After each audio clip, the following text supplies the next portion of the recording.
ሰላም ሀበሻ ፒፕል እንዴት ናችሁ? ሰሚር ነኝ። ዛሬም በሌላ ቪዲዮ ተከስቻለሁ። አይኖ ከጠፋው ብዙ ጊዜ ሆኖኛል። ዛሬ ደግሞ በሌላ ቪዲዮ መጥቻለሁ። እንግዲህ አንዳንድ የገጠሙኝ ነገራቶች ነበሩ ማስተካከል የነበረብኝ፣ እነሱን እስካስተካከል ድረስ ነበረ። ዛሬ በሌላ ቪዲዮ ተገናኝተናል ማለት ነው። ዛሬ እንደምታዩት ጺሜም ጸጉሬም በጣም ነው ያደገው እና አሜሪካ ውስጥ ካሉ ጸጉር ቤቶች ምን ይመስላሉ፣ ስንት ብርስ እናወጣለን ለጸጉር የሚለው እናያለን። ኢትዮጵያ ያለው በአንድ ወር ውስጥ ሁለቴ ነበር ጸጉሬ የምነሳው። እዚህ ግን ከመጣው ጀምሮ በወር ውስጥ አንዴ ነው የምነሳው። ያው ብር ሴቭ ከማድረግ አንጻር ነው። እዚህ ሀገር ከሚኖሩ ብዙ ሰዎች ሴቭ ብር ከማድረጋቸው የተነሳ ራሳቸውን የሚያስተካክሉት። እኔም ደግሞ እንደዛ ለማድረግ እየጣርኩ ነው፣ ግን እስካሁን አልሞከርኩትም። ማሽን ያስፈልጋል። ማሽኑንም እስካሁን ስላልገዛው ነው። እስከዛ ግን የዛ አሜሪካን የጸጉር ቤት ውሎ ወይም ደግሞ ጸጉር ቤት ምን ይመስላል የሚለውን ደግሞ ላሳያችሁ በጥቂት ዛሬ ተከስቻለሁ። ቪዲዮ ላይክ እንዲሁም ሰብስክራይብ እያደረጋችሁ ለወዳጅ ዘመዶ ሼር እያደረጋችሁ ብታበረታቱኝ እላለሁ። ወደ ዛሬው ቪዲዮአችን እናልፋለን። ይኸው በስተመጨረሻም ደርሰናል።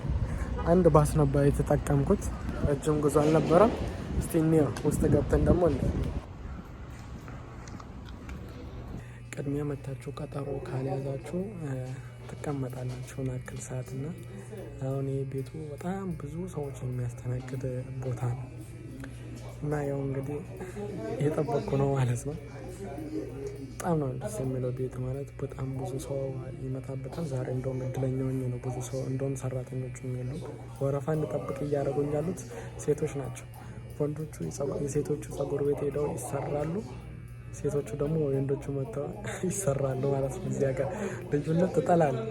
እዛ ሄዶ ሹሩባ ይሰራል ወንዱ፣ ሁማን ሄር ያስጠቀልላል ምናምን። ሴቶቹ ደግሞ መጥተውችን ፌድ ትላልቆቹ ደግሞ ወጠራ አድርገው ያስመሳሉ ማለት ነው። ይህ በጣም ከሚገርመኝ ነገር አንዱ ነው። እስቲ ብቻ የጠበቅኩ ነው። የኢትዮጵያ ጸጉር ቤት ሄጄ ወንዶች አሉ ሴቶችም አሉ። እዛው አንድ ቦታ ነው። የሴቱንም የወንዱንም አንድ ቦታ ነው። ትንሽ እሱ አልተመቸኝም። ሁለተኛ ደግሞ ቪዲዮ እንዳነሳ ፈቃደኛ አልሆነልኝም ልጁ። ይህንንም ልጠይቀው ነው ገና። ፈቃደኛ ይሆናል ላይሆን ዝም ብለህ ሳታስፈቅድ ማንሳት ጥሩ አይደለም እና ፈቃድ ጠይቄው ከፈቀደልኝ አነሳለሁ ማለት ነው። ዛሬም እንግዲህ እንደማያመልጠኝ ተስፋ አደርጋለሁ። ባለፈው ኢትዮጵያ ስለሆነ ምናልባት ሼም ይዞት ይሁን እያልኩ እያሰብኩ እዚህ ሀገር የሼም ቦታ አይደለም። ሰርተህ እስከበላ ድረስ ሼም የሚባል የለም። በስራ የወንዱንም ትሰራለህ የሴቱንም ትሰራለህ። ስራ የሚለይበት ሀገር አይደለም እና ምናልባት ኢትዮጵያውያን ስንሆን የሆነ የምናፍርበት ነገር ይኖራል። ግን ምንም ቢሆን የሰውን ፍላጎት ማክበር ነው። እኔም እንደዛ አድርጌለታለሁ። አላነሳሁትም ምንም አይነት ቪዲዮ እና ግን ቅድሚያ ጠይቄው ነው። ይህንንም ጠይቀዋለሁ። እናያለን ማለት ነው። እስቲ ትንሽ ታገስ። ልጅ እያለሁ ጸጉሬን የምጠቃቀመው የነበረው ስታይሎችን ነበር። ስታይሎችን እጠቀም ነበረ። ብዙ አይነት ስታይሎችን ጸጉሬን አድርጌው ነበር እና ያው እናቶች ይጨነቃሉ ለልጆቻቸው እና እኔም በእናት ግፊ ዛሬ 3 ዓመት ምናምን በፊት እንዳቆም ተነገረኝ። ማለት አቁም፣ እንደዚህ አይነት ስራ፣ እንደዚህ አይነት ጸጉርን አቁም፣ ያም ተገቢ አይደለም ምናምን አለችኝ። በቃ ያው እሷን ሰምቼ እኔም ልምድ ያደረኩት ጸጉሬን የምነሳው ሁሉ ጊዜ ኖርማል ነው። ጺሜም መጣ፣ ጺሜንም ማስነሳው ኖርማል ነው። በቃ ጺሜንም ብዙ ባላስነካ ደስ ይለኛል፣ ግን ጥቁር የሚል ስታይል ነው የምጠቀመው። ይሄን ያህል ከባድ የሆነ አነሳስ አላነሳም ማለት ነው። ሌላ ለየት ያለ አነሳስ የምነሳ መስሏችሁ በዚህ እንዳትጠብቁ ብዬ ነው።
That's good.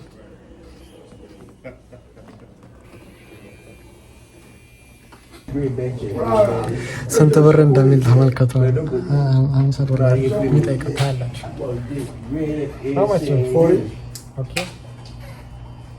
ተመልከቱ 45 ዶላር የተቀረኩት። እንደየቤቱ ስትሄዱ እንደዛ ነው። አሁን ሀበሻ ቤት 35 ዶላር ምናምን የምትቆረጡት እና እዚህ ደግሞ የሆነ ምንም ቢሆን ኮንፊደንስ ይሰጣችኋል። ሀበሻ የሆነ ኮንፊደንስ አይሰጣችሁም። የሆነ የሚያናድ ነገር አለ እና ደግሞ በሰከንድ ውስጥ ነው የሚጨርሰው። አሁን የተቆረኩት በ35 ደቂቃ ውስጥ ምናምን ረጋ ብሎ በስትክክል እንደምፈልገው አድርጎ ነው የቆረጠኝ። ሀበሻ ቤት ደግሞ ችግሩ በጣም ከሚያናደው ነገር አንዱ በቃ 8 ደቂቃ ቢፈጅበት ያደርግሃል። በቃ እንደምትፈልገው ያደርጋል። በዛ ላይ ደግሞ ያናድሃል፣ ያመንዛጭቃል። አንዴ እዛ ተቆረኩ በቃ እርማልኩኝ። በጣም ነበር ያናደኝ። ቤቱን እስካሁን አላሳየኋችሁ።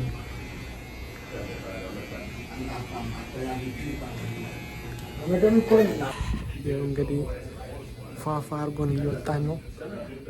ዛሬ ተሳካልኝ። እንደውም ለእናንተ ቪዲዮ ለማሳየት ስል ዛሬ ተሳካልኝ እንጂ እስከ ዛሬ ተሳክቶልኝ አያውቅም ነበረ።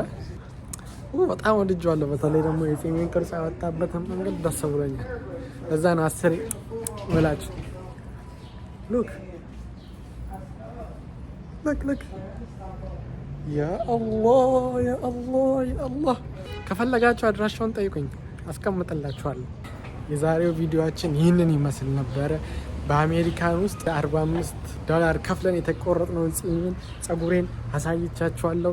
ቪአይፒ ክላስ ምናምን ደግሞ ቢሆን ፊታችሁን ምናምን ነገር ፏፏ አድርገው ጸዴ ብር ይቀበሏቸዋል። እንግዲህ እንደምታውቁት እኔ እንደዛ አይነት ነገር አልደርስበትም እና እሱም አይደርስብኝም። 45 ዶላር ነው የተቆረኩት። ስንት ይመስላችኋል? ኮሜንት ላይ ጻፉልኝ። የዛሬው ቪዲዮአችን ይህንን ይመስላል። እንግዲህ ከወደዳችሁት ላይክ፣ ሼር፣ ሰብስክራይብ ማድረጋችሁን እንዳይረሱ። በሌላ ቪዲዮ እስክንገናኝ ቸርን ሰብት